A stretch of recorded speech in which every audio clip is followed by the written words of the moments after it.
Selamat datang di Puskesmas Batangburu. Kami melayani dengan sepenuh hati. Halo Bunda, kali ini kita akan membahas tentang pentingnya pemeriksaan kehamilan. Bunda-bunda harus tahu nih, apa-apa saja manfaat pemeriksaan kehamilan. Yaitu yang pertama, untuk mengetahui kondisi kesehatan ibu dan janin dalam kandungan. Yang kedua, untuk memantau tumbuh kembang janin. Yang ketiga, mendeteksi sedini mungkin adanya kelainan baik ibu maupun janin. Kapan sih sebaiknya memeriksakan kehamilan? Pemeriksaan kehamilan sebaiknya dilakukan sejak pertama kali ibu tahu positif hamil. Pemeriksaan kehamilan sebaiknya dilakukan berapa kali sih? Pemeriksaan kehamilan dilakukan minimal 6 kali selama masa kehamilan, yaitu 2 kali pada saat trimester pertama, 1 kali di trimester kedua, dan 3 kali di trimester ketiga. Berikut adalah standar ANC mencakup 10 poin. Yang pertama, timbang berat badan dan ukur tinggi badan.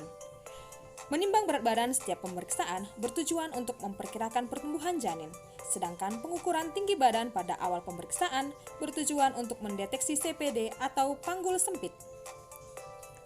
Yang kedua, pengukuran tekanan darah diperlukan untuk mendeteksi terjadinya hipertensi pada kehamilan yang dapat menjadi tanda preeklamsi dan eklamsi.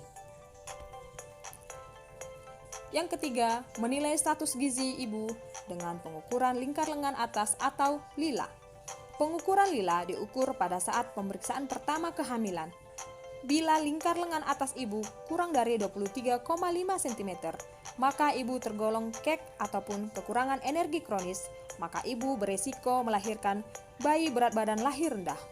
Yang keempat, pengukuran tinggi fundus uteri ataupun TFU. Hal ini dilakukan untuk memperkirakan pertumbuhan janin. Bila TFU tidak sesuai dengan usia kehamilan, maka perlu dicurigai terdapat gangguan pertumbuhan janin. Yang kelima, menentukan presentasi dan denyut jantung janin. Menentukan presentasi dilakukan pada akhir trimester kedua. Tujuannya untuk mengetahui letak dan posisi janin. Apabila bagian terbawah janin bukan kepala, dapat dilakukan penata laksanaan secepatnya. Pemeriksaan DJJ dilakukan pada akhir trimester pertama. Batas normal DJJ yaitu 120 kali sampai dengan 160 kali dalam 1 menit.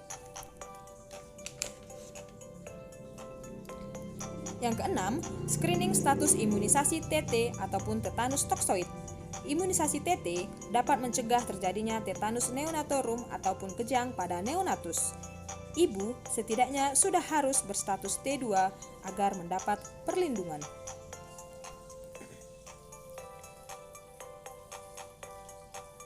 Yang ketujuh, pemberian tablet zat besi atau tablet tambah darah. Hal ini untuk mencegah terjadinya anemia pada ibu yang dapat mengakibatkan perdarahan saat bersalin. Yang kedelapan, pemeriksaan laboratorium. Pemeriksaan laboratorium terbagi menjadi 2, yaitu rutin dan khusus.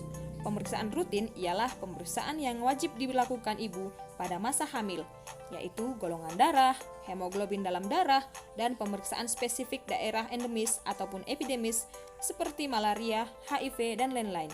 Sedangkan pemeriksaan khusus dilakukan pada ibu hamil dengan indikasi tertentu, misalnya pemeriksaan BTA. Yang kesembilan, penanganan kasus. Bila hasil pemeriksaan ibu mengarah pada tanda-tanda bahaya, maka dalam pemeriksaan ANC juga harus direncanakan penata laksanaan atau solusi dari masalah ibu tersebut.